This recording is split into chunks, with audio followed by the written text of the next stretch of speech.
है साम्य स्थिरांक के बारे में। इस वीडियो के लास्ट तक आप लोग बने रहिएगा। साम्य स्थिरांक लाइव पे दोबारा कभी देखने की जरूरत नहीं पड़ेगी। तो साम्य स्थिरांक क्या होता है? तो साम्य स्थिरांक से पहले हम सबसे पहले देखेंगे कि लॉ ऑफ मास एक्शन यानी द्रव्य अनुपातिक क्रिया का नियम। वहां पे हमने एक इक्वेशन देखा था। वो इक्वेशन ये था कि n1 mole of a plus n2 mole of b, और यह कोई एक उत्क्रमणीय यानी कि रिवर्सिबल रिएक्शन है, और ये बनाता है m1 mole of c plus m2 mole of d. यह क्या हमारा रिएक्शन था। अब LMA यानी कि लॉ ऑफ मास एक्शन, द्रव्य अनुपातिक क्रिया के नियम से अगर हम बात करें कि रेट ऑफ रिएक्शन ऑफ ए यानी ए की अभिक्रिया की दर, तो हमें पता है कि उससे समानुपाती क्या हो जाएगा, तो इसके एक्टिव मास यानी सक्रिय द्रव्यमान के, तो ए की सक्रिय द्रव्यमान क्या है, N1 है। अगर rate of reaction of b अगर बात करें तो यह समानुपाती हो जाएगा बी के सक्रिय द्रव्यमान के, जो कि हमारा N2 है। रेट ऑफ रिएक्शन अगर सी की बात करेंगे तो ये क्या हो जाएगा, रेट ऑफ रिएक्शन समानुपाती हो जाएगा किसके, तो सी के सक्रिय द्रव्यमान यानी M1 है उसके। और वही अगर हम आर डी की बात करें तो ये क्या हो जाएगी, rate of reaction of D क्या होगा, समानुपाती हो जाएगा किसके, तो डी के एक्टिव मास के, जो कि हमारा क्या है, M2 है। क्लियर है? कोई दिक्कत? कोई दिक्कत नहीं है। चलिए अब यहां पर देखिए एक चीज कि ये अभिक्रिया दोनों तरफ हो रही है, ये अभिक्रिया दोनों तरफ हो रही है, यानी आरएफ भी हो रहा है और आरबी भी हो रहा है, यानी फॉरवर्ड दिशा में भी हो रहा है और बैकवर्ड दिशा में हो रहा है, यानी अग्र और प्रतीप दोनों तरफ हो रहा है। तो अगर हम बोले कि अग्र अभिक्रिया के लिए, अग्र अभिक्रिया के लिए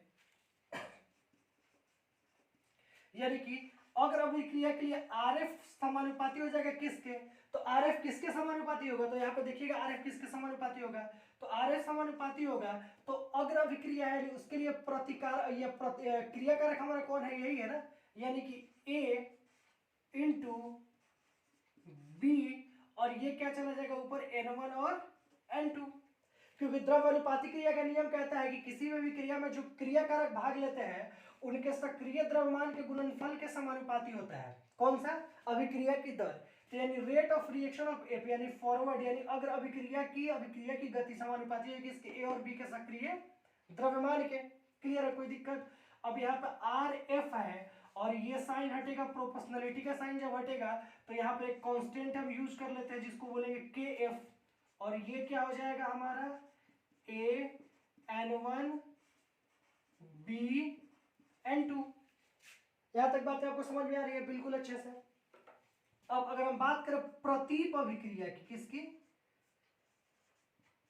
प्रतीप अभिक्रिया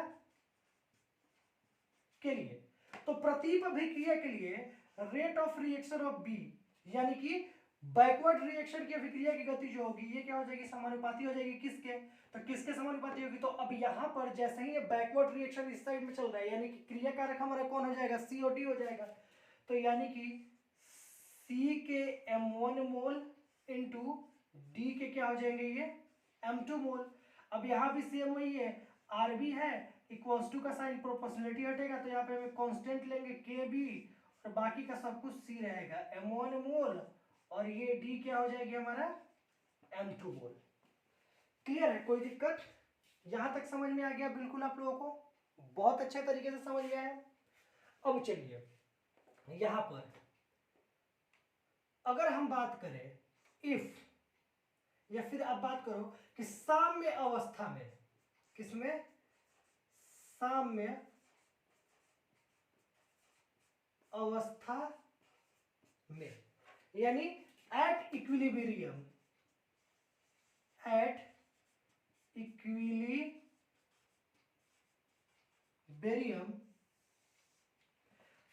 आरएफ जो होगा यह बराबर होगा किसके, तो आरबी के। आरएफ जो होगा किसके होगा, बराबर आरबी के। क्लियर है? कोई दिक्कत?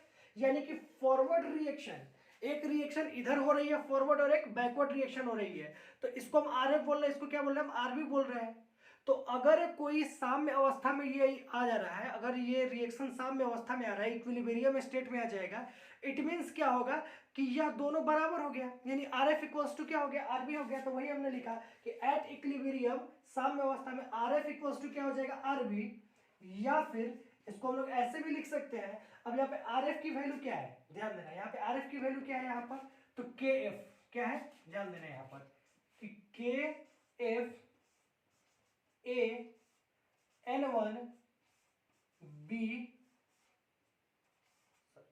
एन टू हो गई, और ये इक्वल्स टू हो जाएगा किसके, तो आरबी। तो आरबी की वैल्यू क्या है यहाँ पे, तो हमने क्या यूज किया है, k b into c m one into d m two. Clear है, कोई दिक्कत। R f equals to r b, तो यहाँ पे हमने क्या डाल दिया, यहाँ पे हमने आर एफ वाली वैल्यू डाल दी। तो आर एफ की वैल्यू क्या थी, के एफ एक्टिव मास ऑफ है, एक्टिव मास ऑफ बी, वही चीज हमने डाल दिया यहाँ पे इक्वल्स टू, फिर आरबी की जगह पे आरबी का वैल्यू के बी और एक्टिव मास ऑफ सी और एक्टिव मास ऑफ डी डाल दिया।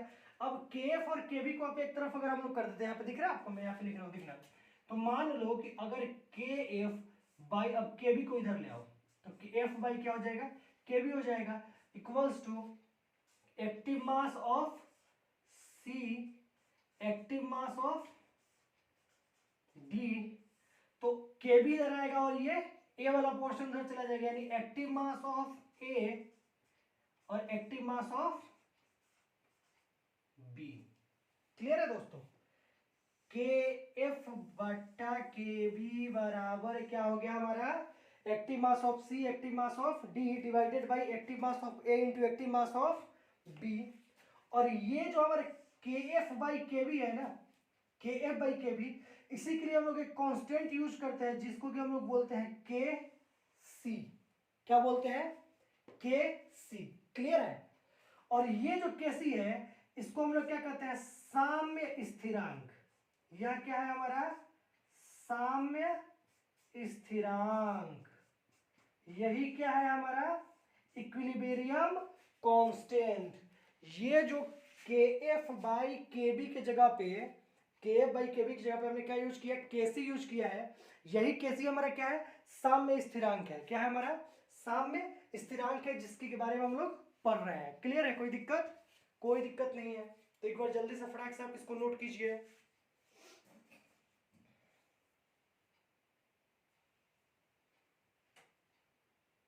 ठीक है, तो यहां पे आप नोट कर लो, के सी बराबर इनडायरेक्टली हम क्या लिख सकते हैं, अब के सी इक्वल्स टू क्या हो जाएगा, तो active mass of c into active mass of d divided by active mass of a into active mass of b. यही क्या हो गया हमारा, के सी इक्वल्स टू फॉर्मूला हो गया। यही हमारा क्या हो गया, फॉर्मूला हो गया, के सी इक्वल्स टू, और यहाँ पे के सी क्या है हमारा, साम्य स्थिरांक। मैं फिर से दोबारा से यहाँ पे लिख दे रहा हूँ, जिनको समझ में नहीं है, नीचे में नहीं दिखाई दिया, स्थिरांक इक्विलिब्रियम कांस्टेंट, इसी को क्या कहते हैं हम लोग, इक्विलिब्रियम कांस्टेंट, यानी कि साम्य स्थिरांक कहते हैं। क्लियर है, कोई दिक्कत, कोई दिक्कत है। चलो फिर से देखते हैं, हमने क्या बोला कि साम्य स्थिरांक क्या होता है। तो सबसे पहले हमने एक इक्वेशन लिया कि N1 mole of A N2 mole of B, ये दोनों रिएक्शन करता है और ये बनाता है M1 mole of C M2 mole of D। Actually में ये रिएक्शन फॉरवर्ड और बैकवर्ड दोनों चल रहे हैं। तो लॉ ऑफ मास एक्शन से ए की जो अभिक्रिया की, जो ए है यहाँ पे, जो पदार्थ ए है, इसका अगर रेट ऑफ रिएक्शन बोला जाए तो क्या होगा, तो उसके एक्टिव मास के क्या होगा, समानुपाती होगा, प्रोपोर्शनल होगा। ये चीज तो हम लोग समझ रहे हैं लॉ ऑफ मास एक्शन से। तो लॉ ऑफ मास एक्शन से आर ए बराबर ए की एक्टिव मास आर बी समानुपाती होगा बी के एक्टिव मास के आर सी समानुपाती होगा सी के एक्टिव मास के, और आर डी समानुपाती होगा डी के एक्टिव मास से। क्लियर है। अब बात करें अगर अभिक्रिया के लिए, तो अगर अभिक्रिया में, किसी भी अभिक्रिया में जो उस अभिक्रिया में भाग लेने में जो क्रिया कारक होते हैं, उन दोनों के एक्टिव मास के जो गुणनफल क्या मतलब मल्टीप्लिकेशन जो निकालेंगे ना, वही कहलाता है। क्लियर है। तो अब यहाँ पे अगर अभिक्रिया क्या होगा, तो आर एफ समानुपाती हो जाएगा ए के एक्टिव मास के और बी के एक्टिव मास के गुणनफल के। अब आर एफ और प्रोपोर्शनलिटी का साइन हटाया तो हमने क्या यूज किया वहां पे, कांस्टेंट के एफ, यानी अगर अभिक्रिया के लिए साम्य स्थिरांक। प्रतीप अभिक्रिया आरबी के समानुपाती हो जाएगा सी और डी के एक्टिव मास के, जहां पे आरबी बराबर और प्रोपोर्शनलिटी का साइन हटाया तो हमने के बी क्या होगा, कांस्टेंट यूज किया। अब चूंकि साम्य अवस्था में हम बात करें इक्विलिब्रियम में, तो जो RF होगा यानी जो RF होगा और जो RB होगा दोनों इक्वल हो जाएगा। तो जब RF और RB दोनों इक्वल हो गए यानी कि KF, तो RF की जगह पे हमने क्या रख दिया, ये वाला इक्वेशन 1 हमने डाल दिया, और RB की जगह पे हमने क्या यूज कर लिया, इक्वेशन 2 यूज कर लिया। अब KF और KB को हमने एक तरफ लेके आया, तो KF/KB इक्वल्स टू C का एक्टिव मास इंटू D के active mass divided by A की एक्टिव मास इंटू B की एक्टिव मास। चूंकि KF/KB की जगह पे हम एक साम्य स्थिरांक यूज करते हैं जिसको कि हम लोग कहते हैं KC। तो KC क्या हमारा साम्य स्थिरांक, और KC बराबर क्या हो जाएगा, तो C की एक्टिव मास इंटू D की एक्टिव मास, A की एक्टिव मास इंटू B की एक्टिव मास। तो यही क्या कहलाता है, हमारा साम्य स्थिरांक कहलाता है। तो N2 प्लस O2, और ये रिएक्शन दोनों तरफ हो रहा है और प्रोडक्ट हमारा क्या बना रहा है, 2NO। क्लियर है। अब इसके लिए अगर आपको कहा जाए कि आप केसु की वैल्यू गेट करो, तो केसी की वैल्यू कैसे गेट करोगे, तो केसी इक्वल्स टू क्या हो जाएगा, तो यहां पर NO है हमारा प्रोडक्ट, और इसकी एक्टिव मास क्या है, 2 है, divided by N2 into O2। Clear है। एक और एग्जांपल आप देख लो, H2 प्लस I2 उत्क्रमणीय रिएक्शन होगा, दोनों तरफ फॉरवर्ड एंड बैकवर्ड, और ये बनाएगा 2HI। तो इसके लिए अगर हम कहें कि केसी की वैल्यू आप क्या करो, कैलकुलेट करो, तो केसी की वैल्यू आप कैसे बैठाओगे, तो Kc equals to HI, active mass इसकी क्या है, 2 है, divided by H2 I2। Clear है, कोई दिक्कत। एक और एग्जांपल अब देखो, NO+2NO प्लस O2, ये रिएक्शन दोनों तरफ होगा और ये क्या बनाएगा, 2NO2। क्या बनाएगी, 2NO2। अब इसके लिए केसी के लिए आप कहेंगे कि केसी कैसे होगा, तो आप कैसे बनाओगे, केसी का वैल्यू कैसे कैलकुलेट करोगे, चलो फटाक से करके दिखाओ, फटाक से करके दिखाओ, जल्दी जल्दी कॉपी पेन निकालो और जल्दी से इसको क्लियर करो। कैसे निकालेंगे, तो कैसे निकालेंगे यहां पर, तो यहां पे क्या हो जाएगा, सबसे पहले NO2, और इस कितनी है, इसकी एक्टिव मास 2 है, डिवाइडेड बाई NO की एक्टिव मास 2 इंटू O2 की एक्टिव मास। क्लियर है, कोई दिक्कत, कोई दिक्कत नहीं है। तो ये तो हो गया हमारे केसी निकालने के लिए अलग अलग डिफरेंट एग्जांपल्स में। अब यहाँ पे एक टर्म आता है, यहाँ पे मैं लिख रहा हूं, दिख रहा है सबको, साम्य स्थिरांक मात्रक, यानी ये साम्य स्थिरांक मात्रक क्या है। तो अगर हम बात करें इस इक्वेशन के लिए, तो आपको पता है कि जहां ये C दिया हुआ है, यहाँ पे C है, इसमें K में C लगाया है, तो इस C का मतलब क्या हो गया, इस C का मतलब होगा कि हम इसकी बात कर रहे हैं किसके, सांद्रता के पद में, किसके बात में, सांद्रता के पद में इसकी हम बात कर रहे हैं। तो सांद्रता के पद में बात करते हैं तो हमको पता है कि सांद्रता के पद में अगर इसकी वैल्यू लिखा जाए, तो हमने क्या बताया था वहां पे, सांद्रता का क्या होता है फॉर्मूला, तो मोल पर लीटर, क्या होता है, मोल पर लीटर। तो अगर इसके लिए बात करें तो ये क्या हो जाएगा, मोल लीटर इनवर्स, और एक्चुअली इसका स्क्वायर है तो क्या हो जाएगा, स्क्वायर डिवाइडेड बाई, इसके लिए भी सेम वही चीज होगा, mole litre inverse into O2 के लिए भी वही हो जाएगी, क्या हो जाएगी, मोल लीटर इनवर्स।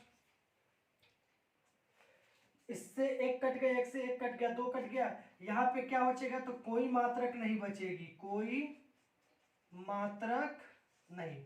अगर हम बात करें इस शब्द के लिए, कोई मात्रक नहीं। आप इसकी बात कर लो तो इसके लिए भी वही होगा, क्या हो जाएगा, मोल लीटर इनवर्स का स्क्वायर और divided by mole litre inverse into mole litre inverse, दो कट जाएगा, क्या बचेगा यहां पर, कोई मात्रक नहीं।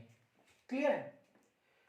लास्ट वाला हम लोग देखते हैं, तो लास्ट में भी सांद्रता के पद में ही है, तो क्या हो जाएगा, मोल लीटर इनवर्स का स्क्वायर बटा मोल लीटर इनवर्स का, अब एनो का स्क्वायर है तो square into mole litre inverse. अब देखो यहाँ स्क्वायर है, ये स्क्वायर है, कट गया, बच गया सिर्फ क्या, यहाँ पर दिख रहा है, यहाँ पे साइड, अच्छा यहाँ पे दिखता हुआ है, यहाँ पे क्या बच जाएगा कि 1 मोल लीटर इनवर्स। यानी कि अगर इसको लिखेंगे हम तो फाइनली इस वाले इक्वेशन के लिए हमारा जो इस साम्य स्थिरांक मात्रक है वो क्या बचेगी, तो ये ऊपर चला जाएगा, तो जब ये ऊपर जाएगा तो क्या होगा, मोल इनवर्स लीटर, यही क्या बचेगा, हमारा मात्रक बचेगी। तुमने क्या देखा कि इस वाले में कोई मात्रक नहीं है, इस वाले में भी कोई मात्रक नहीं है, लेकिन यहाँ पे मात्रक क्या है, मोल इनवर्स और लीटर है। तो इसी तरीके से हम लोग साम्य स्थिरांक की क्या करते हैं, मात्रक को कैलकुलेट करते हैं, साम्य स्थिरांक के मात्रक को क्या करते हैं हम लोग, कैलकुलेट करते हैं। तो ये क्या था, हमारा इक्विलिब्रियम कांस्टेंट केसी था, साम्य स्थिरांक था, किसके टर्म में, कंसंट्रेशन के टर्म में, सांद्रता के पद में। क्लियर है, विथ एग्जांपल्स के साथ। तो इसको आप अच्छे से कंप्लीट कीजिए, और नेक्स्ट वीडियोस में हम लोग देखेंगे साम्य स्थिरांक, इक्विलिब्रियम कांस्टेंट एट प्रेशर, यानी कि प्रेशर के टर्म में, और उसके साथ ही हम लोग केसी और केपी, यानी कि साम्य स्थिरांक at concentration with concentration and साम्य स्थिरांक विथ प्रेशर के बीच में क्या रिलेशन होगा, इसको भी हम लोग क्या करेंगे, देखेंगे। तो इस वीडियो को आप अच्छे से देखिए, और अगर ये वीडियो पसंद है तो लाइक जरूर कीजिएगा, अपने फ्रेंड्स शेयर जरूर कीजिएगा। अगर आप इस चैनल पर नए हैं तो इस चैनल को सब्सक्राइब करके बेल आइकन जरूर दबा दीजिए, ताकि जो भी वीडियो अपलोड होगा वो सबसे पहले आपके तक पहुंचेगी।